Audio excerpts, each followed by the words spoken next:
We're going to start with the guns. The shooting in Oregon earlier this month. Once again, it brought the issue of guns into the national conversation. Over the last week, guns have been the most discussed political topic on Facebook by 2 to 1.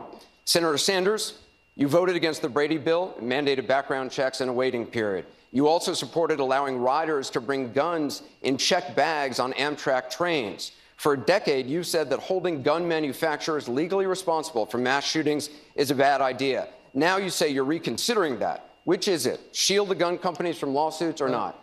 Let's begin, Anderson, by understanding that Bernie Sanders has a D- voting record from the NRA. Let's also understand that back in 1988, when I first ran for the United States Congress, way back then, I told the gun owners of the state of Vermont, and I told the people of the state of Vermont, a state which has virtually no gun control, that I supported a ban on assault weapons. And over the years, I have strongly supported instant background checks, doing away with this terrible gun show loophole, and I think we've got to move aggressively at the federal level in dealing with the straw man purchases. Also, I believe, and I've fought for, to understand that there are thousands of people in this country today who are suicidal, who are homicidal, but can't get the health care that they need, the mental health care, because they don't have insurance or they're too poor. I believe that everybody in this country has a mental crisis, has got to get mental health counseling immediately. Do you want to shield gun companies from lawsuits or not? This was a large and complicated bill. There were provisions in it that I think made sense. For example, do I think that a gun shop in the state of Vermont that sells legally a gun to somebody, and that somebody goes out and does something crazy, that gun shop owner should be held responsible? I don't.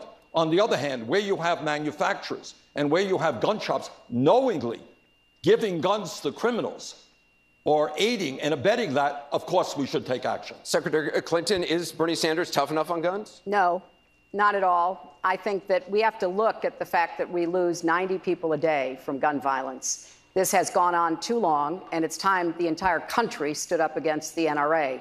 The majority of our country supports background checks, and even the majority of gun owners do.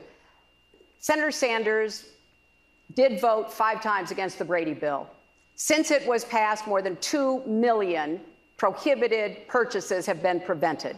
He also did vote, as he said, for this immunity provision. I voted against it. I was in the Senate at the same time. It wasn't that complicated to me. It was pretty straightforward to me that he was going to give immunity to the only industry in America.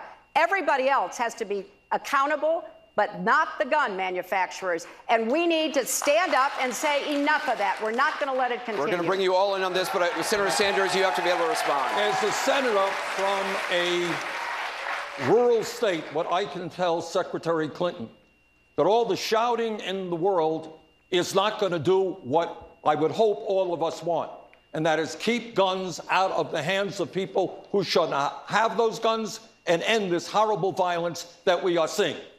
I believe that there is a consensus in this country, a consensus that said we need to strengthen and expand instant background checks, do away with this gun show loophole, that we have to address the issue of mental health, that we have to deal with the straw man purchasing issue, and that when we develop that consensus, we can finally do something to address this crisis. Governor O'Malley.